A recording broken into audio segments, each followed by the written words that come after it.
The following is a presentation of Playfly Sports Properties and Michigan State Sports Properties.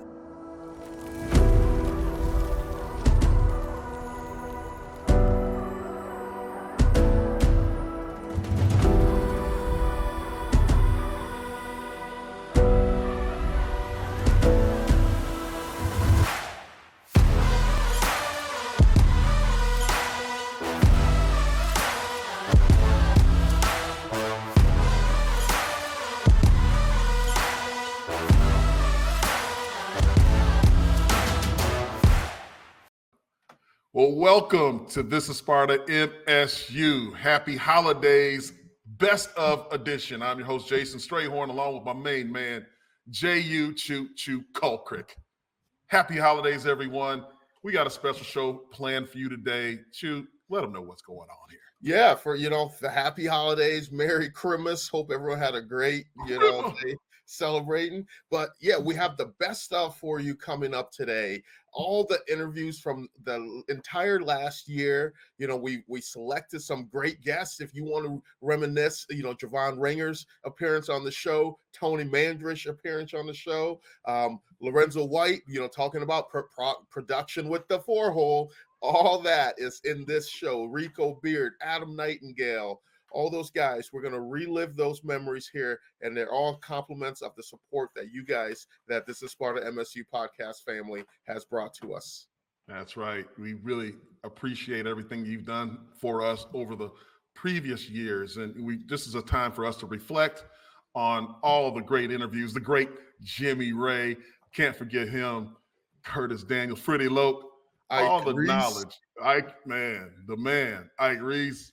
There's a lot of great things. And the hockey coach, Nightingale, he's in season, getting prepared to do a little battle, a little face-off here in a couple of days. But listen, sit back and enjoy this.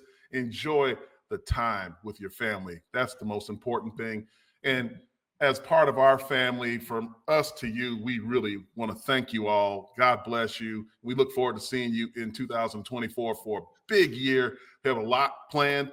Stay on the lookout on our social media platforms because there's going to be some basketball, maybe some hockey, ticket giveaway information coming right from the boss, Otis Wiley, coming right at you soon. Take care, everyone. Happy holidays. Have a good night. God bless you. And don't forget, always go green. Go white. Yeah, so do you feel you guys lost that Rose Bowl because you guys are already national champs and you're just enjoying your trip to LA? Yeah, we were rather than splashing on the Pia perfume, we were drinking it. We were all full of ourselves, and they were blowing us up, and Jolly Green Giants from the Midwest, and we were a big football team. Bubba and George Webster and Pat Gallinall and Gouvert. We were a big team, and we had played UCLA, open with them in the first game of the season at home in East Lansing that year and beat them soundly. And so they were beating us, Lowry prime rib, who could eat the most prime rib. They could us to Disneyland and taking pictures with the Disney parade queen, and we were just eating it up. We were all up on Sunset and Whiskey a Go-Go and just having a great time.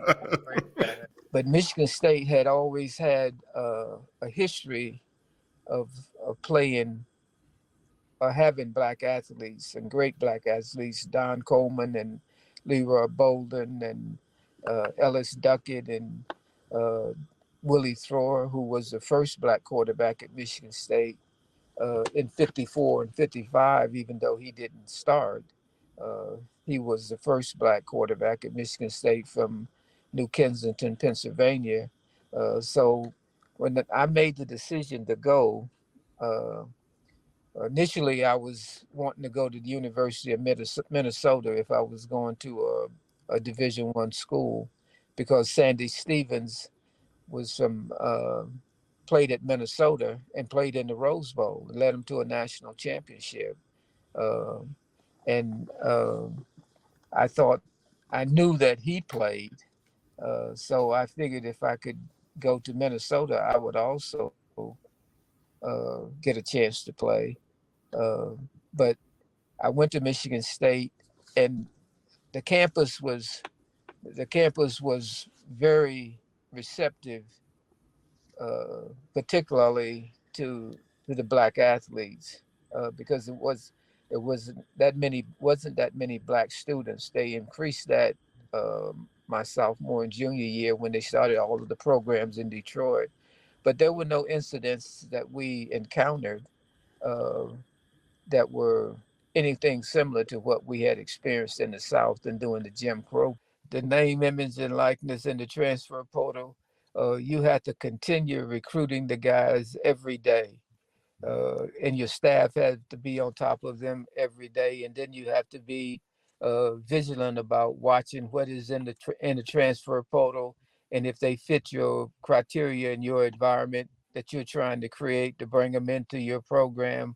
Um most I think I think it goes back to education. And if you and kids, the young men today can't lose sight of the fact that they initially signed to go to college to play football, but they signed on to get an education and give them a chance at a better life. And so many kids are jumping in the transfer portal that get lost, that don't end up uh, getting a degree, end up after their time is eligibility is up. They don't get to the next level that they thought they were going to get to. I would maintain. I would take the academic aspect of it, and what is available to the players at the Michigan State University, the facilities, the academic counseling, all of the achievements that the prior players have had. I would lean heavily on the education aspect of it, and hopefully that would deter some of the kids from jumping in the portal and jumping to other schools thinking that they're going to be a starter and not looking at the academic side of it. Oh, things were good, man. Things were good. the life seemed right at the time. I was already, living it up at Michigan State anyways. But after that, I mean, I didn't have to pay for any meals. I forget was it Lou and Harry's? Yeah. That used to be my spot, man. I go there. I never had to pay for anything. Like, we didn't get no NIL money back then, but I definitely frequented the spots, the food spots that let me eat for free, Right. So, those went up after that game. Well, I like to tell quarterbacks now, no matter what level, you're basically a point guard, right? So, point guards that can get their shot off anytime they want aren't always the best for your team, So when you're a guy that sometimes Peyton Thorne relies on his legs, he's not Michael Vick or anything, but I think when you have that in your pocket, you don't play the position maybe as structured as you should to start the play, right? So I think if he continued to grow in that area, then that makes your mobility even more dangerous, right? So that's something that I even talked to, back to when D'Antonio was still the coach and his staff, like they started going away from like the drop back guy. I had a guy in Texas here that I was really high on who ended up going to Virginia.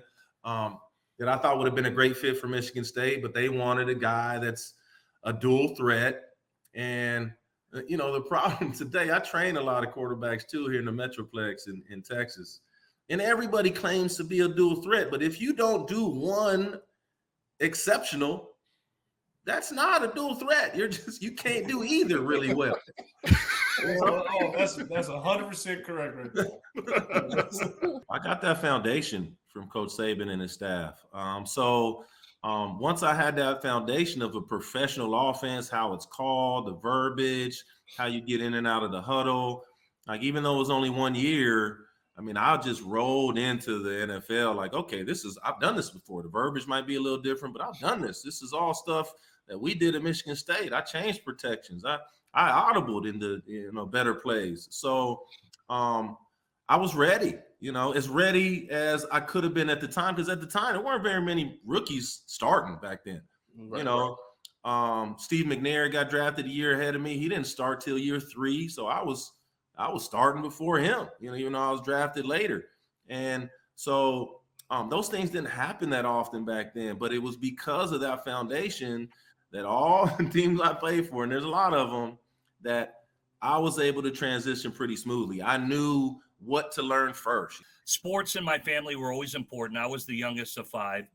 My dad, if you weren't in a sport, you better be doing something, because if you were going to get in trouble, there's going to be hell to pay. You had to, there's going to be something going on in your life. And so all my brothers and sisters played sports.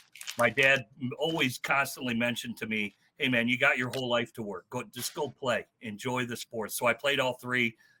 I played every sport: football, baseball, basketball. Grew up on a lake. I swam, I skied, snow skied, you name it. I did it. And then I just started gravitating more and more to football. Played Pop Warner at 9. Started out at right guard, believe it or not. I was 3rd string quarterback. What? Maybe now I'm back down at right guard with where. Well, I was really good at baseball. I got drafted 3 times for baseball. And, I wanted to play both sports in college. George gave me that opportunity at Michigan State, and Bo was reluctant to do so. And so I essentially, Gary Moeller was literally at Waterford Kettering once a week. He knew he was going to become the head coach and Bo was retiring. I didn't know that, but that's why I think he recruited me so hard. And I think they thought I was going to go there because my brothers and sisters were there.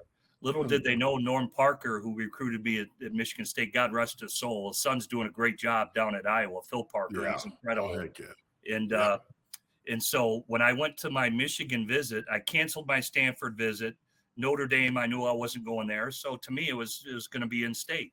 And I'd always gone up to Michigan to watch games, but I really enjoyed my visit at Michigan State. I just felt like this was the right place for me.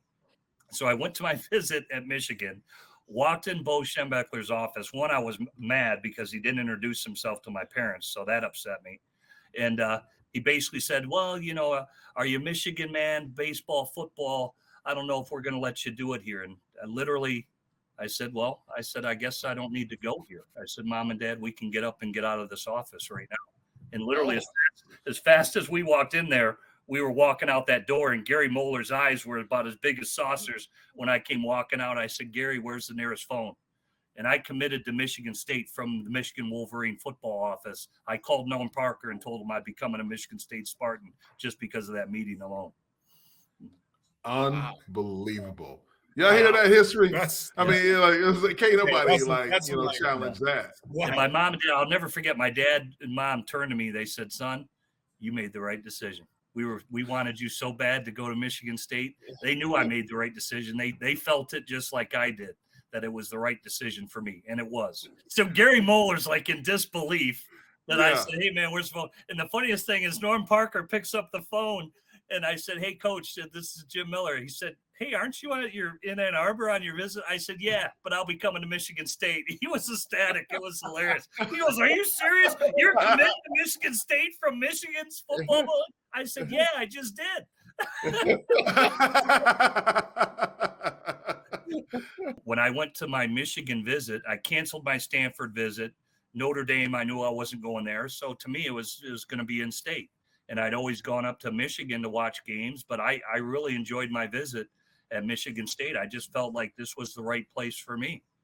So I went to my visit at Michigan, walked in Bo Schembechler's office. One, I was mad because he didn't introduce himself to my parents, so that upset me. And he basically said, well, are you a Michigan man, baseball, football? I don't know if we're going to let you do it here. And I said, I guess I don't need to go here. I said, Mom and Dad, we can get up and get out of this office right now. And literally as fast as we walked in there, we were walking out that door, and Gary Moeller's eyes were about as big as saucers. When I came walking out, I said, Gary, where's the nearest phone?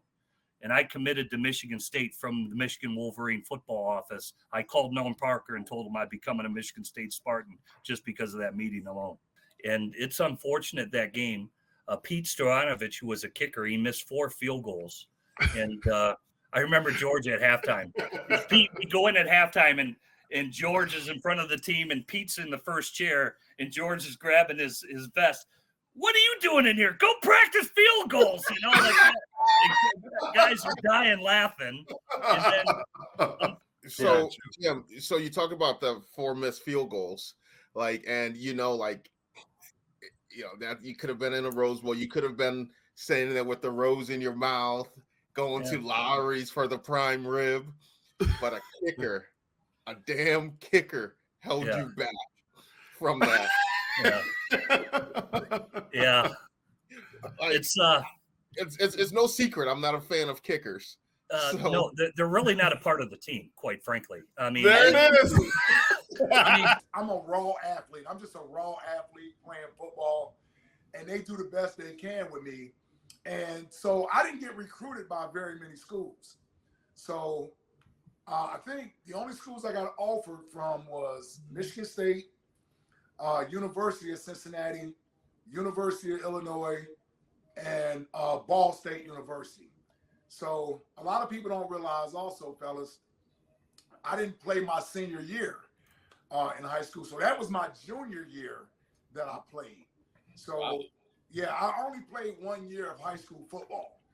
I played 1 year of high school football my junior year. Yeah. And you skipped it. You skipped the senior season. Well, I wouldn't necessarily say I skipped it. So I redshirted. And so I didn't get to travel when they had road games. So I used to have to have him explain to me what he was doing, what was the responsibilities of the linebackers in the defense back in our dorm rooms. So we would record the games, and he would have to go over film study with me just so I could understand it. So because I was afraid to ask questions in the meeting room. Right. Because I didn't want anybody to know that I didn't know what I was doing. I'm coming from the hood in Cincinnati. And the very fact that, and you guys know what I'm talking about when I said, the very fact that I was getting a steak, baked potato, and cheese soup, oh my goodness. Listen, I said, I better commit before they find out I can't play football. And decide so they didn't even realize. I was more or less like, yeah, let me sign on the dotted line today before y'all change y'all mind. Before anybody changes their mind, let me go ahead and commit right now. I had to sort of learn how to play football all over again.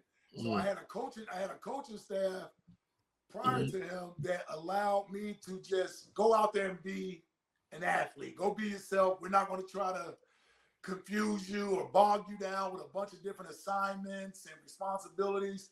We want you to just go attack the football and let your athleticism take over. Nick Saban wasn't having that. Like Nick wasn't having that. He didn't recruit me.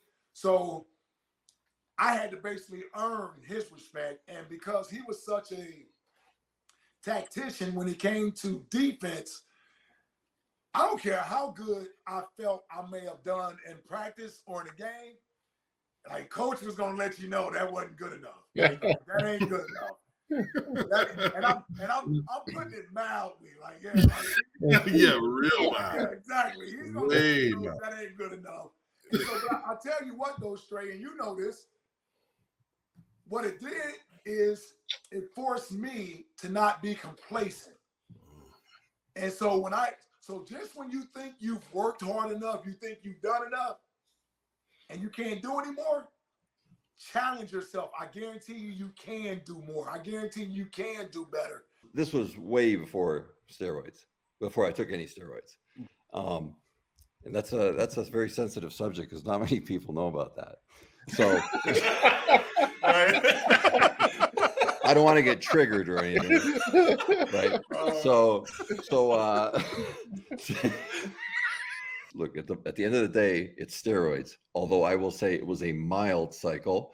It was my last month of high school. It was like in May before I was graduating high school, and then summer goes, and then fall time you're at Michigan State. I couldn't get past 315 on the bench, which we all know is 3 plates on each side. I could do 295 for 5, but I couldn't do 315 for 1. So it was a mental block. So I took some, and within like 10 days, I was like doing doubles and triples with 315. And I was like, okay, this works. So here was my thinking. I got coached only 1 year by really good coaches. And that's not to disrespect my Canadian coaches, but If I was playing hockey, it would have been to my advantage, but I was playing football. So I was getting legitimate good coaching from Kent Roosevelt High School. Then I was getting legitimate great coaching at Michigan State. So I already felt like I was way behind everybody else. I was like trying to catch up. And when you have that point of view or that outlook, and on top of that, you want to be the best ever, it's kind of like, now I got to even do more work. So I felt that was one of the avenues to catch me up and get me ahead. And I'll even give you a different example.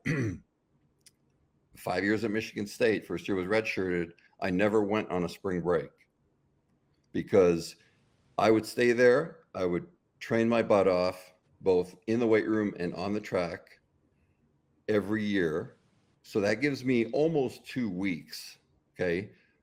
My buddies, and I'm not saying that they shouldn't have, it's more power to them. There's nothing wrong with what they did. So most of my buddies on the team would go down to Florida or wherever for spring break and party and have a good time, and more power to them. But I was basically gaining a month there because I was going 2 weeks ahead. They were losing 2 weeks. Now you do that times 4 or 5 years, you're gaining some time. You're catching up, and you start doing that in the summer. A lot of players stayed, a lot of players left, and that's fine. I knew what I needed to do for what I wanted to become. And I also had this feeling that, growing up watching the Steelers also in the NFL of the 70s, and, steroids were no secret there. And I saw how they just bullied people and just pushed people around, and they won 4 championships in 6 years, 4 Super Bowls. And I felt, you know what, that's the road to the big leagues is the steroids. And when you get there, you're like, this is nothing like I thought it was. There's a misconception of people, including people that are even older than me, that, oh, well, you played good because you took steroids, and it's like, okay, well, then why didn't everybody play good? Because there was a lot of guys taking steroids in the Big Ten, and there was a lot of guys taking steroids at that time in the country. And it was like, so, and again, I'm not condoning the use of steroids, but it's like, you still, as you guys all know, you got to be able to think on the run. You have to be able to listen to calls, and one of my big things was also, if I'm this big and this strong, unless I can run, it doesn't matter. Unless I'm playing nose guard or, and I just need to clog up both, A gaps or whatever, that's a whole different ballgame. But if I need to be pulling and blocking on an island, it's like, you have to be athletic. You have to be able to run. You have to be able to have footwork. You have to be able to do all this. You have to be able to do with, audibles. You have to, and then think about all the things that people don't talk about.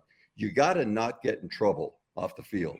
You got to go to class, and, there was people before my time that say, you got to go to class, stay eligible. Of course, I didn't take that attitude. I took the attitude of, I want to be a Rhodes Scholar. But that's why I graduated last summer, or last fall, I should say, after a 33-year hiatus. This is something that a lot of people might not know, but I absolutely love working out. I loved lifting. Like 2 of the most influential movies that I've ever watched were Rocky and Pumping Iron. And one came out in 1976, one came out in 1977, I think. So, I was like, Mom and Dad, I got to get gray gray sweats and gray hoodie. And I'm in Canada running like in a snowstorm, right? So you had the Rocky step. You had the Rocky steps, did you? Right. I did. No. My thing was, one thing I do bleed. I bleed green, and at the end of the day, when it comes to the yardage, I mean, all of them, Le'Veon, man, Javon. I mean, come on. I mean, we can just keep going. I love my school for that. That, I mean, we could say running back you too. Yeah, that's true. Exactly. Coach Buck slapped Rising. He was getting, that's when he slapped Rising, when he slapped him, and Andre grabbed his face, and everybody was like, "Oh!" And nobody knew what response that Andre was gonna have, right? And Andre, after he wiped his tear from his eye, he was like, "That's okay, son of a-" So everybody ran out, and everybody was like, "I'm talking about." We ran out that door. I was like, man, everybody thought he was just finna fight Coach Buck. I was like, oh no. But he didn't do it. He said he wiped the tear from his We coming to practice, and Andre was just fed up, right, at this point, not getting the ball that much. So he was like, oh, I'm just gonna be a blocker. I'm just gonna be a blocker, right? So we come out with practice, and he got on gloves, lineman gloves. He got a neck brace on. so he run out, and everybody laughing, right? And GP see him, right? Oh my God, GP lost it. I'm talking about I don't know how many cuss words he got in that one. Sitting. God damn it, Andre! What are you doing? You trying to be funny? Get your ass in there and take that. He was like, "Hey, Renzi, how you doing?" I said, "I'm doing fine, Coach. What's going on? You all right?" He said, "No." He said, "I'm pissed off at the 4-hole." I said, "What's wrong with the 4-hole?" He was like, he took every one of the plays, right? Each one of the plays, he let me know how many yards we got in each one of the holes.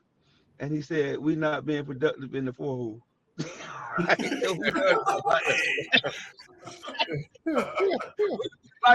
like who does that? Like, come on, I'm talking about he done broke it all down. Like, how many yards I done got from each one of those holes, right? And he said, we're not being productive in the 4-hole. So I was like, Coach, well, I was like, I thought we was fine, When you obviously with the Patriots and you came to Detroit and you played the Lions and you hooked us up with 2 tickets and obviously watching the game and then come to find you after the game and when he came out the locker room, like he had a whole new swag. Like he had the Kango hat.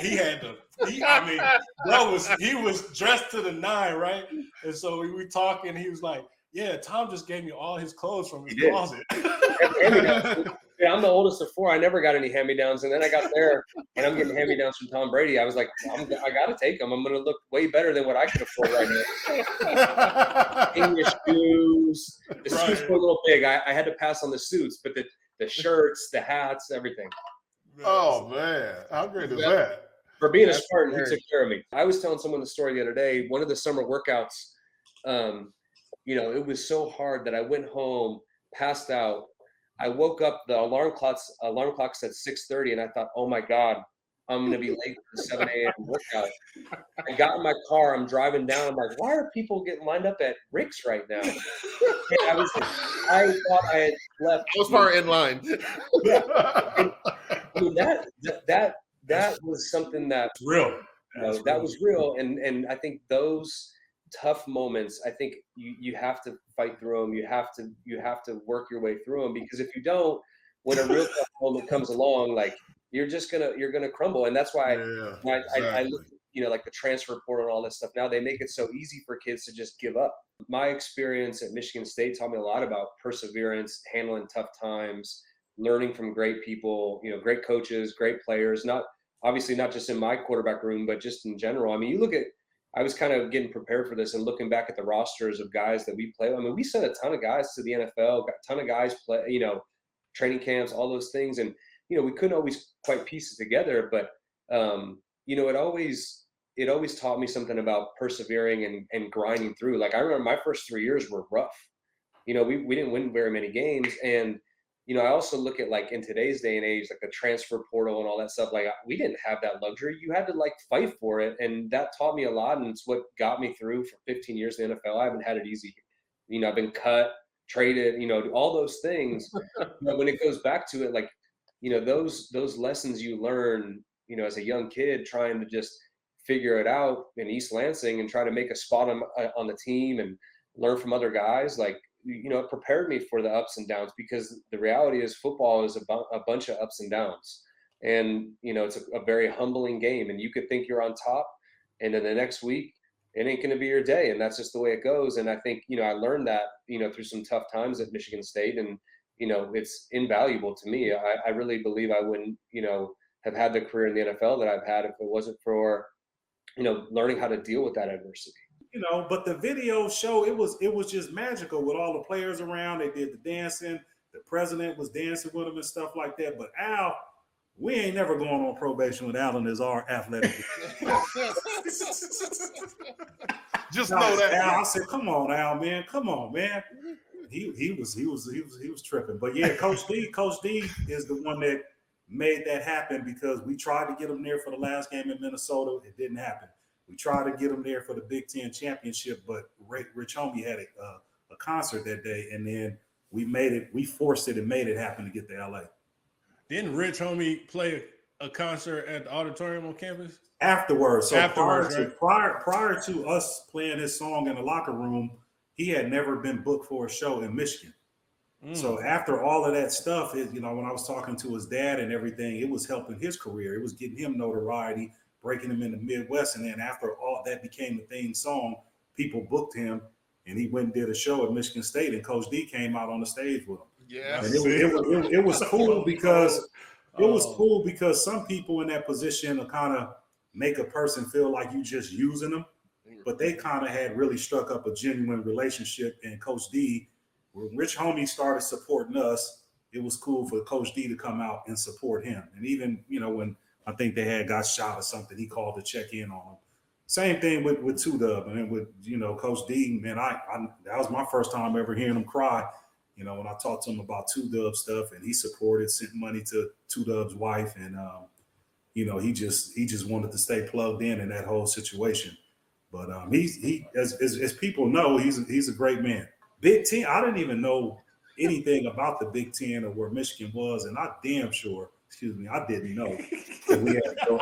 I didn't know we had to go to school when it snowed, because in high school, we never practiced in the rain or played in the rain. We never did that. And so when the first day it snowed at Michigan State, I stayed up all night, and then I looked out and I said, "There's people still riding bikes, and they riding scooters, and they driving cars without chains on it."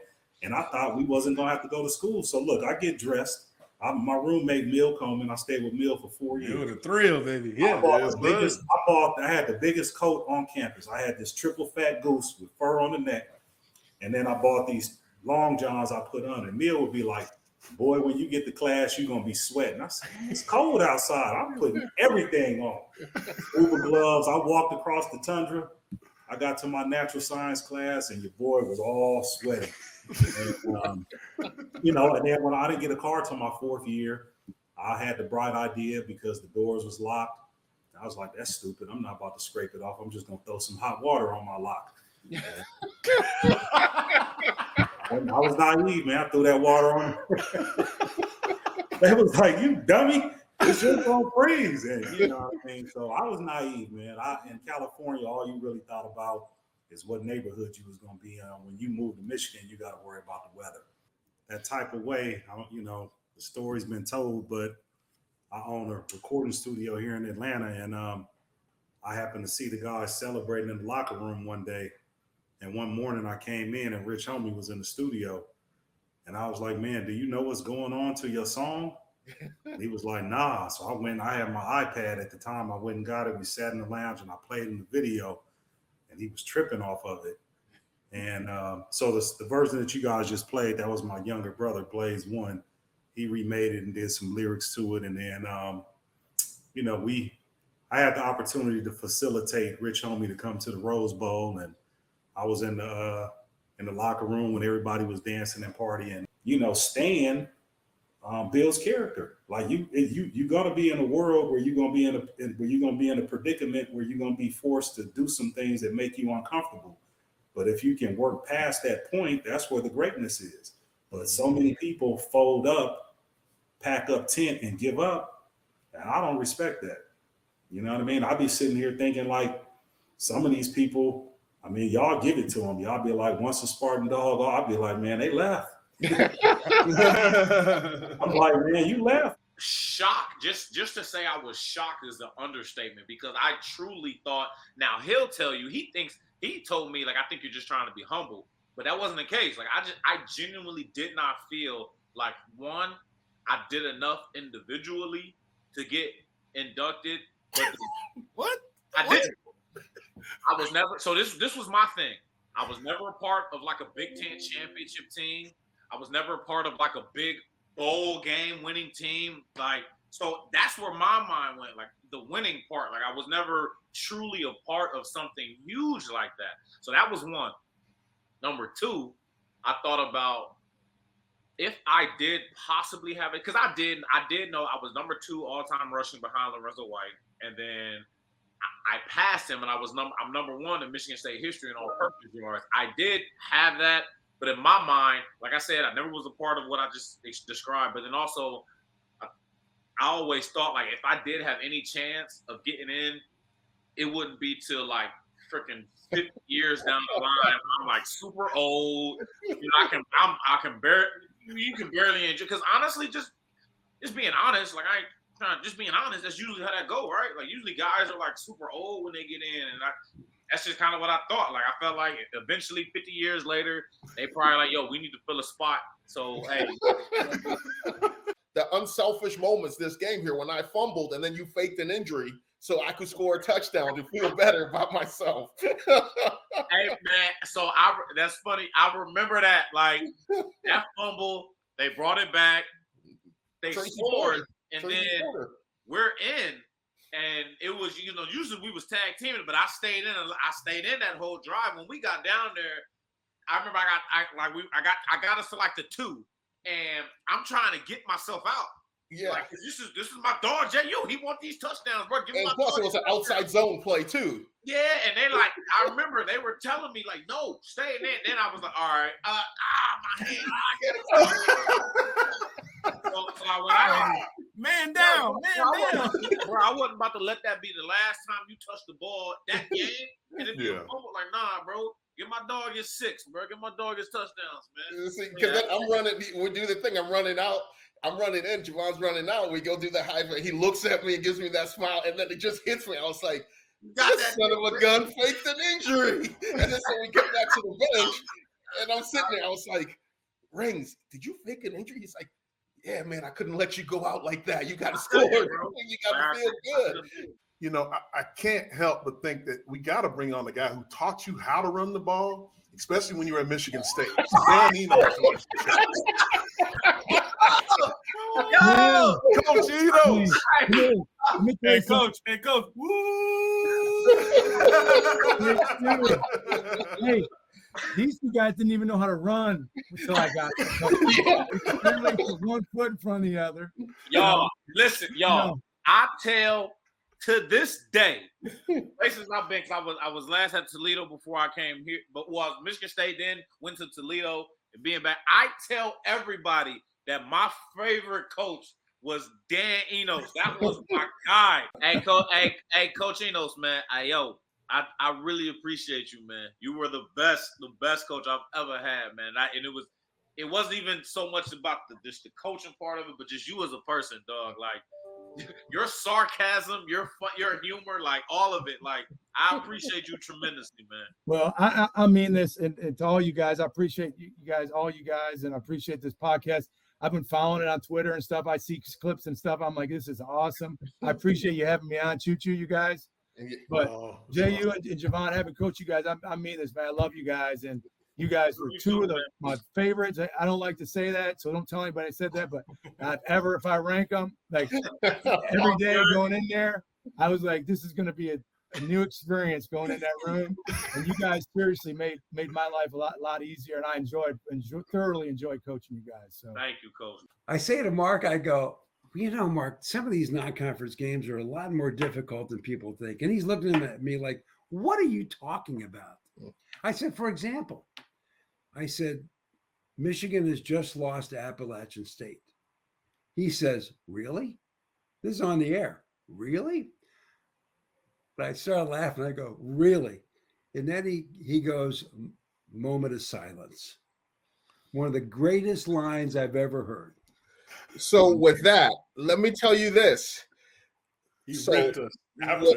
Within that, you might not, like, people might not connect the dots, but I knew that he said the moment of silence. Should we have a moment of silence?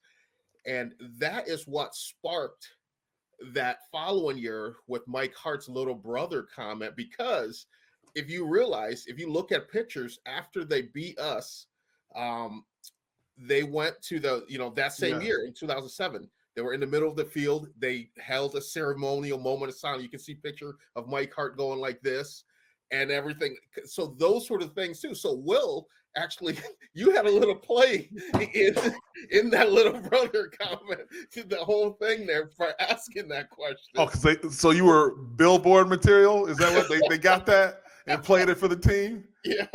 Oh, bulletin board material. Bulletin board material. And if you listen to our broadcast now, I don't care.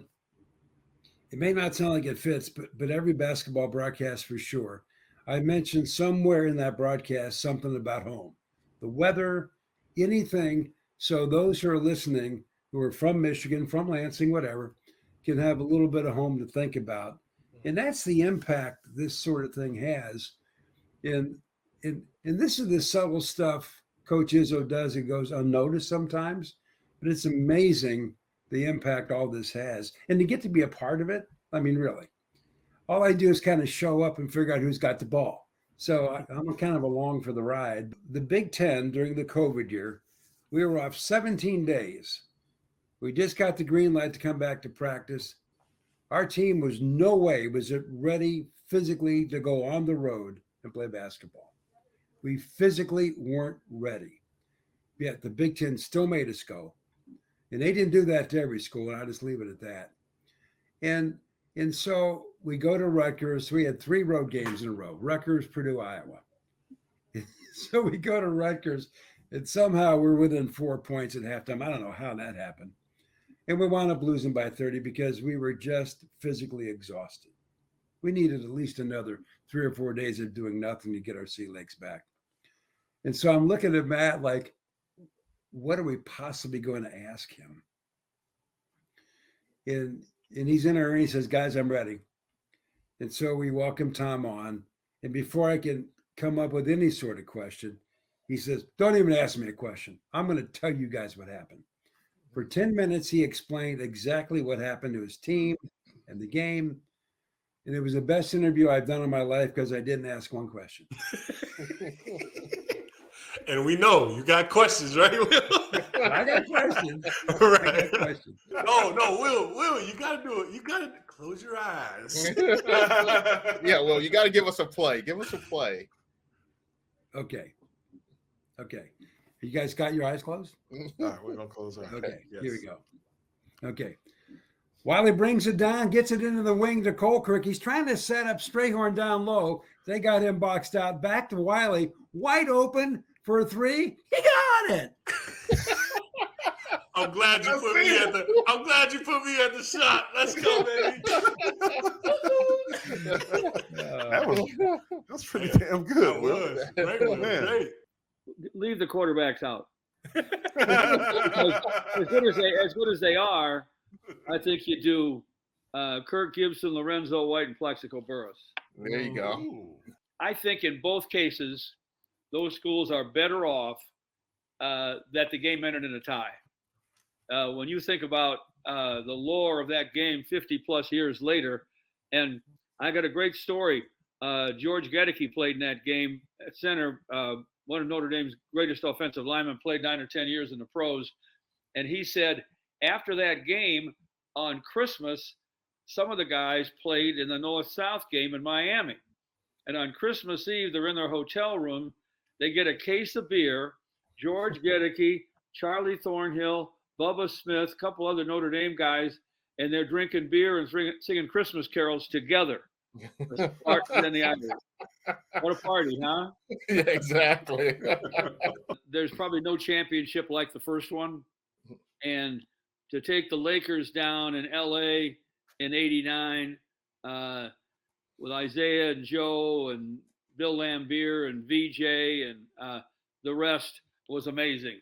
And to do it at the Forum, that party after that game, you walked in there and there were anything in the world you wanted to drink and eat, and let's get after it. That was the whole deal. Joe built that team with guys that in some cases other people didn't want or didn't understand how good they were, and it was amazing. Here's Ben Wallace. We get him because Grant Hill wanted out, and so we get Ben from Orlando, signed Chauncey, who had been a high draft choice and who hadn't quite played up to his capabilities, but he certainly did in Detroit. He played great in Detroit and was a Finals MVP, deservedly so. And he drafted Tayshaun Prince, who became one of the best defenders in our league. And in the end, made a trade to bring in Rip Hamilton, and that great trade to bring in Rasheed Wallace. That was a heck of a team. George, everyone here wants to hear the iconic call, the touchdown MSU. Can you do that for everybody? They want to hear it. They're in the chat. How about Jehuu Caulcrick to the 2, to the 1, into the end zone, touchdown MSU. Oh, yes, sir. Yeah, he did it. He's in there. That was great. Otis Wiley with a pick at the 15, cuts to the outside at the 10. Otis is inside the 5, dives into the end zone. Touchdown, MSU. Otis Wiley with a pick 6. Once again, Otis the ball hawking safety. Classic, iconic. Classic, iconic. You're right, too. Like, that is the absolute, like, I can die tomorrow, man. That was lovely. That was lovely. I called Coach Sherman up. I'll never forget the day we had to sign. It was February 3rd, the National Letter of Intent. I called him up like 3 a.m. Michigan time. He picked up the phone right away. He's like, "Hey, Flo, what's up?" And I said, "Hey, Coach, you have any more scholarships? Because I really want to change my mind." he was like, "No, Flo, we already gave all our scholarships away." I'm like, "I'm sorry." And he said, "Oh, wait. No, stay by the phone. Let me call you back." I'm sitting on the phone. It's 2 o'clock in the morning. I'm sitting right there waiting, please let him say, please let him change their mind. I get a call 10 minutes later. He said, "Hey, I woke Coach Perlis up at 4 o'clock in the morning." He's like, "Give him a damn scholarship." So that's how I ended up at Michigan State. I mean, Michigan State, even though I was committed to Illinois, that was my first true love, and I'm glad I changed my mind at the last minute. You guys are like the same class. We can sit and talk and chew the rag all night about Michigan State or anything. That's how it is when it comes to us. And I know guys that went to other schools that they don't have what we have. They don't have a Spartan Dawg type of thing. They don't even talk to some of their former players. What type of stuff is that? Mm-hmm. I mean, I get that. That's ridiculous to me because we have what we have. We're certainly blessed with that. But giving back, like sometimes I'm on the sideline and, offensive line coach, you can't see everything. So, I mean, looking at this guy, looking at this guy, and if I see something, I go behind like, "Hey, keep your hands up." He's like, "What? Huh?" Keep the outside hand up. You're dropping it and you're giving the outside. Okay. And then he's out there looking like coach and he keeps his outside hand. I'll be like, yes, he got it. So, hey, it just never hurt just to go out and just help a guy and tell him what things that he should do.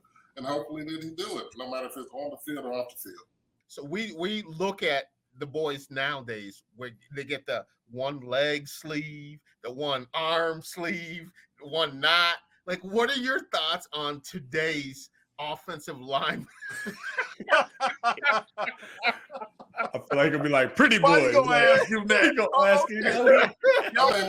Most of these kids out there worried about how they look and then play the doggone game. For the love of life, I don't see if any. I can't talk about the Michigan State line. I don't know what they're doing. I talk to them, as is. I don't think I've seen any of them with any sleeves on. Yeah. I don't have sleeves on. There's some with sleeves on. So linemen with sleeves in cold weather games. Talk about No, that. man, that's a no. And you saw it, you go like, what? You have some sleeves on, man. And how you gonna have sleeves on playing football playing? You from Detroit. Well, I got to Michigan State. I only visited 4 schools. I visited Michigan State. I visited Northwestern. I visited Iowa. No, not Iowa, Illinois. And I visited that other school. Yes. I'm going to tell you something. I went to a game, and Gary Moeller was a coach at that time. And my dad drove me from Chicago all the way to Ann Arbor and had the big showdown, the jerseys under your name and all that stuff. I'm like, oh man, look at this. Look at this stadium. I've never been in a stadium, 100,000 and stuff. And I am telling you the truth is that I felt the vibe. I felt the interaction with the players and everything. But once we were driving home, and I never forget after 20, 30 some years about this, I'll never forget driving home and I'm seeing that going west on 94 and I saw the Jackson side. And my dad said, what did you think? I said, Dad, I don't know about that school. I don't know. I really wasn't feeling it like I thought I should feel it. So right then I went along with it for a couple of weeks, and then I just said no. I didn't like him at all, and that was before I even went to Michigan State. How do you get that camaraderie, with those change, and how do you get the buy-in from the guys? Yeah, no, I think that's the biggest challenge. Any sport, right, is our number one job as coaches is to unify the group and make it a team. And I think we all, as coaches, we like tactics, we like X's and O's, but the most important thing is making sure that we're a team and unifying the group. And so, fortunately, the way the university supports us, our guys got here July 15th, or July 5th. We have 15 new guys. And really, July 5th, we can't do anything with them, but they're with our strength coaches. They're lifting and they're training, but it's really about starting to become a team. And we try to identify guys when we're recruiting that it's not about them, it's about the team, it's about the university. And I think that's the common thread of any great Spartan team, whether it be football, basketball, field hockey, soccer, golf. It's everyone loses themselves in the team, and I do think we have a group of guys that are going to do that, and that's what's fun about coaching is there's going to be ups and downs in the season, but I think we have the leadership, a group of guys that are going to buy in and be in a team. What are the chances of getting a gruff Spartan hockey jersey? Yeah, I think it'd be great. It's something we've talked about, and I'd say stay tuned. Oh, we like that. That's great coach speak right there. Like that. It gets everybody. That's what they call it. Stay tuned. Yeah. What do you attribute that success to? I mean, because everybody loves Adam Nightingale. What is the secret sauce behind that? Well, I mean, I think I've always felt like Michigan State's when you talk about the history of college hockey, I think it's one of the top programs. You look at our tradition and the history of not only winning championships, but helping guys get onto the NHL. And obviously that started with we've been playing hockey for 100 years, and when you go back to AMO, and Ron Mason's really the one that really laid the foundation of what Spartan hockey can be and should be. And there's momentum on that side too. And I think our university's investment in our program, the new facility is definitely a huge factor in it. And I'm thankful for the staff we're able to put together. The guys that we have on our staff they have a track record of not only identifying high-end talent, but helping them improve and helping them develop. And so I think that you combine all those together, it's been a pretty good mix. If I'm Alan Howler, you know what? The next time we play Central Michigan, you guys gonna cut us a check because you allowed him on yours. You gave him a pass. We doing you a favor? You Central Michigan, man, you a bunch of bums. And we let you, you gonna pay us next time. And how long does it take for them to say it wasn't a member of their staff? I mean, you guys know it's real easy. You know who you work with. You know who the coaches are. Heck, you know who all your players are. That ain't one of our guys. Somebody's gonna get fired. And then the funny thing is, guys, somebody's going to get fired at Central before somebody gets fired at Michigan. Let's just start with the captain of the team getting caught with a loaded gun in the car. Oh, let's pick him up from jail. Let's drive him to the tarmac. Let's put him on a plane, fly him into the Indiana game. no suspensions whatsoever. Then you have your backup running back retweeting some anti-Semitic remarks. Oh, wait, it was a glitch. And that just kind of happened. Oh, wait, your offensive coordinator had the FBI come and take his computers. No big deal here, folks. The FBI takes everybody's computers, right? Oh, wait, I'm not done. Then let's hire the Bo Schembechler's real biological son. Oh, wait, he's a racist with all the racist rants that he went on. Did anybody vet this? Nah. And now you have not one, but two scandals going on. Are you kidding me? Oh, and wait, there's still more. This is all in the last 365 days.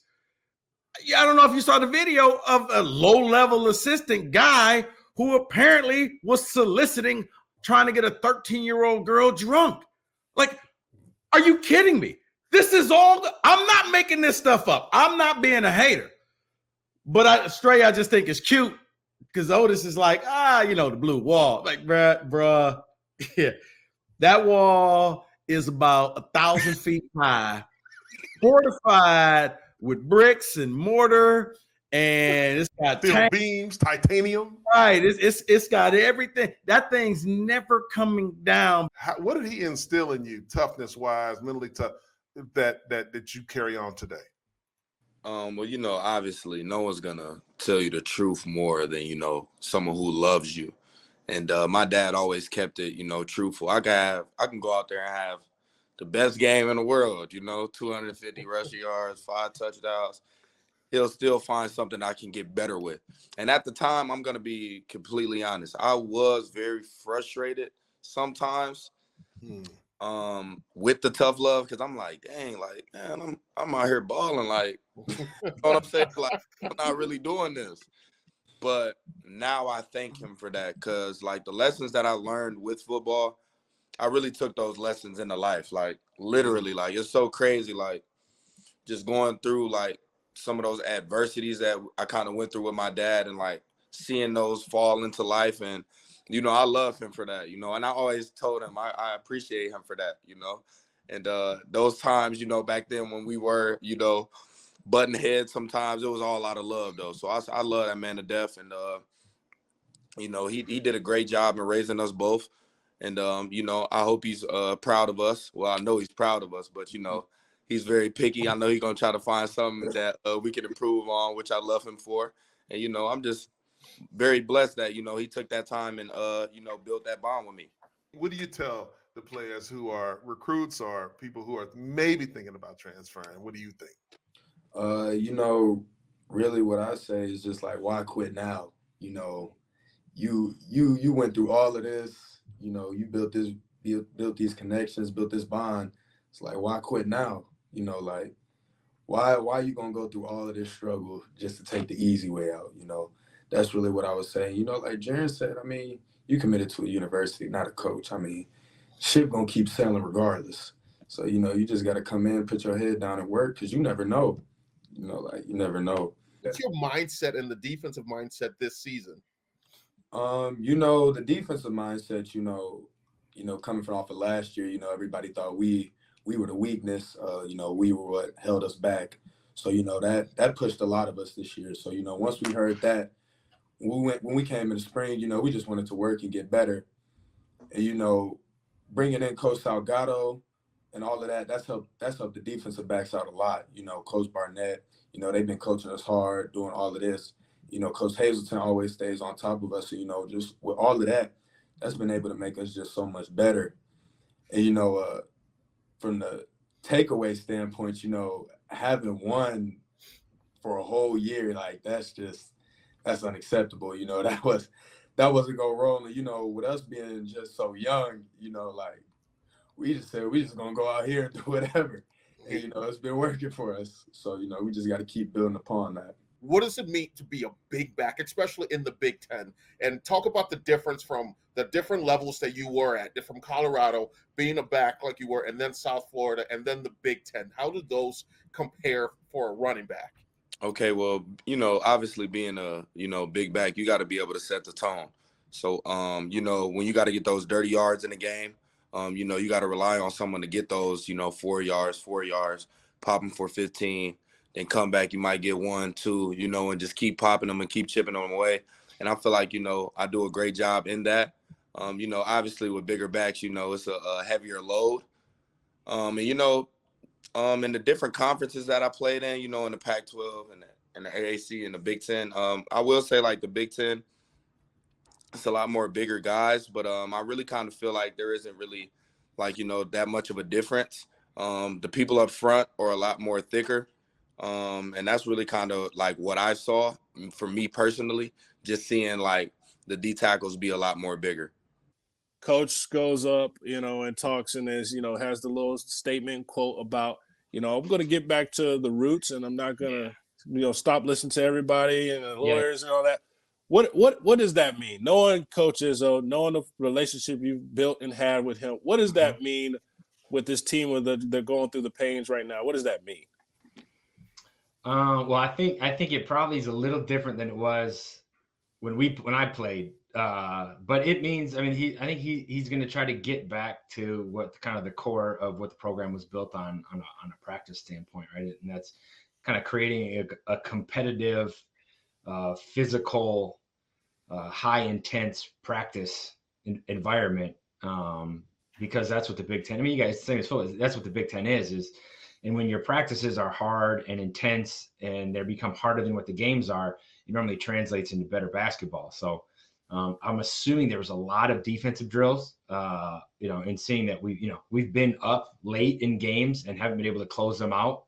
Right. There's a skill to being able to win the last 4 minutes of a game and put it away, that, you have to learn to win games. I don't think people realize that, like it's being all the things, managing your emotions and the stress and the environment. But there is a skill to learning to put games away down the stretch. And sometimes, you got to do it in practice so it can translate over. But Tieman and Tony and those guys, and then I played against Charlie one year in high school, but we were all part of the same AAU organization too. So like when I was like 10 or 11, Charlie all our parents let Charlie babysit us in a hotel in Florida one year. So Seriously? Yeah. All the parents, they went out, they let Charlie watch a group of us. Yeah, and awesome. Charlie, yeah, he was maybe 15. Oh man, yeah, maybe 15. Young Charlie Bill. Yeah. So that's how far it kind of goes back.